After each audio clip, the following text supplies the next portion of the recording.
Welcome to another episode on the Lara Poe, episode 28. Today I would like to discuss an article that I came across on the suntci newspaper. It is entitled Crime and the Rise in the TCI. Well, I don't think that it takes a rocket scientist to figure out that crime is on the rise in the Turks and Caicos Islands. I'll be back shortly to discuss the article. But before I do, my usual disclaimer: nothing that I say in this episode should be construed as a legal advice. For legal advice, please contact an attorney of your choice.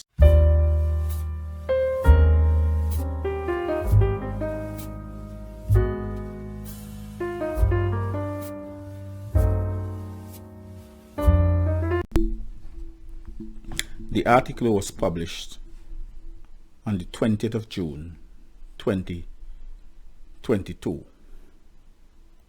I will read the article. Commissioner of Police Trevor Botting said that there has been an increase in crime in the Turks and Caicos Islands for the period April 2021 to March 2022. He said that overall crime rose to a total of 1,738 crimes, which is 157 more crimes, or a 10% increase when compared to the previous 12 months, April 2020 to March 2021. The commissioner said that the total number of serious crimes for the same period was 355, which was an increase in 42 crimes, or a rise of 13% in the previous 12 months, April 2020 to March 2021. The average number of serious crimes for the last 5 years is 315.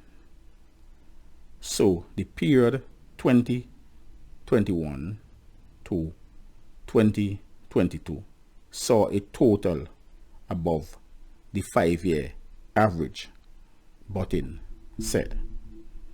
The commissioner said that while crime and the number of serious crimes has risen by 10% and 13% respectively, the Turks and Caicos Islands suffered a very significant surge in crime during the months of January and February 2022. The surge accounted for 68 additional serious crimes when compared to the year before, and in relation to overall crime, the same 2 months saw an additional 121 crimes when compared with January and February 2021. We believe these additional crimes were carried out by a very small number of prolific offenders which are no longer active, he added. So there is a implied assertion that this small group of prolific offenders are either behind bars or by other means out of circulation. When reviewing specific crimes, he said there were 286 burglaries between April 2021 and March 2022, the same number of offenses as the same period the year before.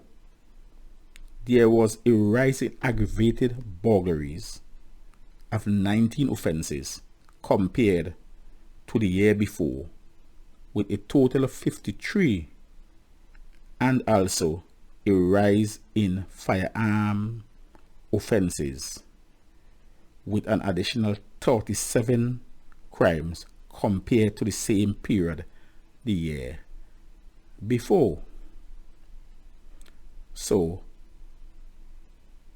there were 37 additional firearm related offenses for the period 2021 to 2022. And for those of you who have not yet seen my article, those stiffer penalties for firearm related offenses lead to a reduction in crime or in firearm related offenses. I will leave a link in the description. But in my view, stiffer penalties for crimes without dealing with the causes of crime is useless. The article continues. In terms of reductions, there was a slight reduction, 1%, in the number of robberies and a 20% reduction in the number of murders, with a reduction from 20 in 2020 to 2021 to 16 in the period 2021 to 2022. Commissioner Botting added, there has been a concerning 10% rise in overall crime, and in some categories of serious crime have also increased. But the reduction and the number of murders is very welcome. The significant surge in crime in the last quarter of the performance year, January to March 2022, saw a substantial number of additional crimes committed, we believe, by a small number of people. The officers and staff remain committed to the prevention and detection of crime and to keeping communities safe. The force response to the surge in crime in the first 3 months of this year had a positive impact, and the targeted operations have continued into the first half of the year.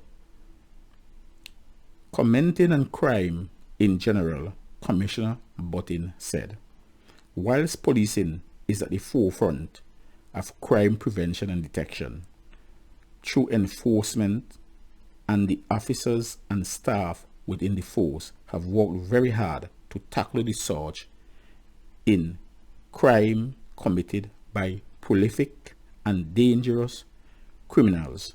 The societal issues that are the causes of crime must be tackled to see a sustained reduction in crime, especially serious crime.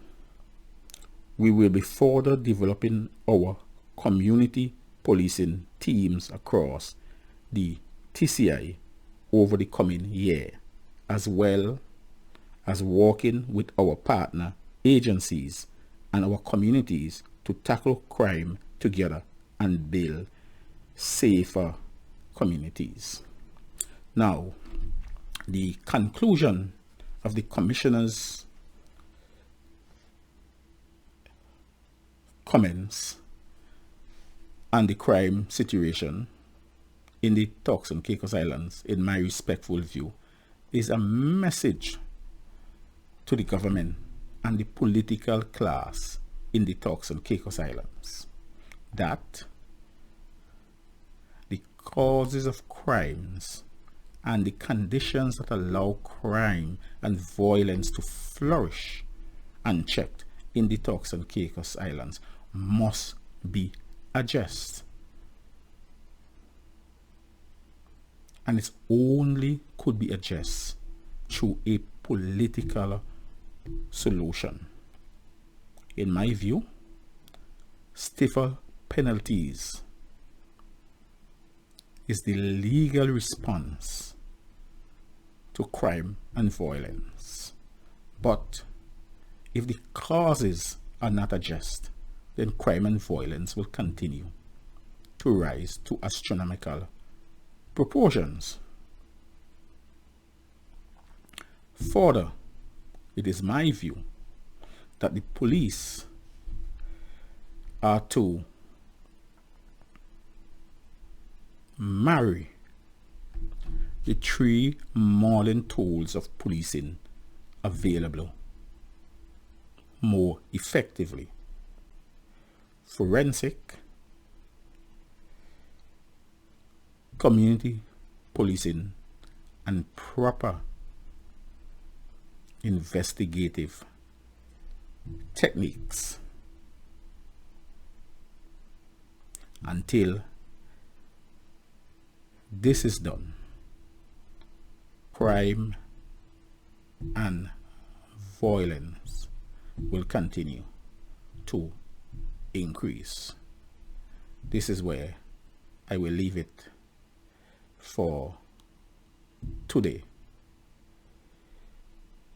Please leave a comment, and if you have a question, please leave it in the comment section below. Thank you for watching, and I will see you in another episode.